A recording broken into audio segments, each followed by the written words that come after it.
এই আলুর তরকারিটা ছোটোবেলা থেকেই আমার ভীষণ প্রিয়।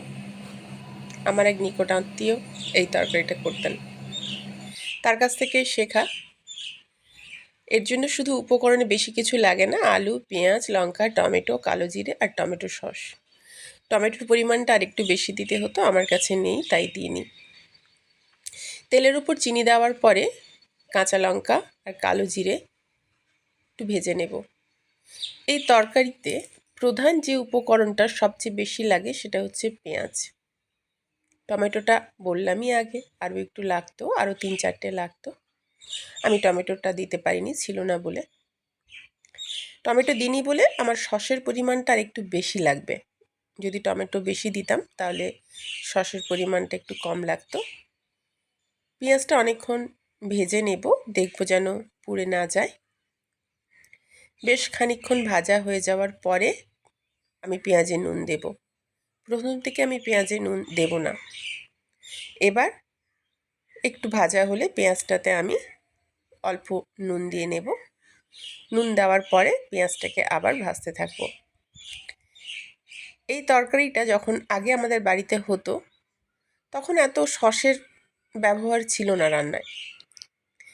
এই তরকারিটাতে সস দিলাম, বললাম না টমেটো বেশি দিইনি বলে সসটা একটু বেশি লাগবে, তাই সসের পরিমাণটা দিলাম। শেষের দিকে আমি আরও একটু দেব, তার আগে টেস্ট করে দেখে নেব হয়েছে কি হয়নি, তাই প্রথমে অল্প দিলাম। এবার পুরোটা একসাথে ভালো করে মিশিয়ে নেব। প্রথমে বলেছি রান্নাটা করতে খুবই কম সময় লাগে, কেন না এই রান্নাটার জন্য আলু আলাদা করে আমি ভাজি না, প্রেশার কুকারে সেদ্ধ করে নিই। তাই আলুটা সেদ্ধ করে রাখলে আর এই মশলাটাকে ভেজে নিলেই রান্না কিন্তু হয়ে যায়। এবার মশলাটাকে খুব ভালো করে ভেজে নেব। নেওয়ার পরে সেদ্ধ করে রাখা আলুটা আমি এর মধ্যে দিয়ে দেব। পুরো আলুটাই দিয়ে দিলাম। অনেকটা তরকারি করেছি, যেহেতু তরকারিটা খেতে আমার খুব ভালো লাগে, মেয়েও ভালোবাসে, তাই ঠিকঠাকই হয়ে যাবে। এবার এতে আমি একটু কাশ্মীরি গুঁড়ো লঙ্কা দিয়েছি, যেটা এখানে দেখাতে ভুলে গেছি। 1-2বার ঢাকাও দিয়েছি, ঢাকাও খুলেছি, যেটা দেখাইনি। উপর থেকে দিলাম আবার একটু কাঁচা লঙ্কা। এই কাঁচা লঙ্কার গন্ধটা এই রান্নাতে শেষে দিলে আবার ভালো লাগে খুব।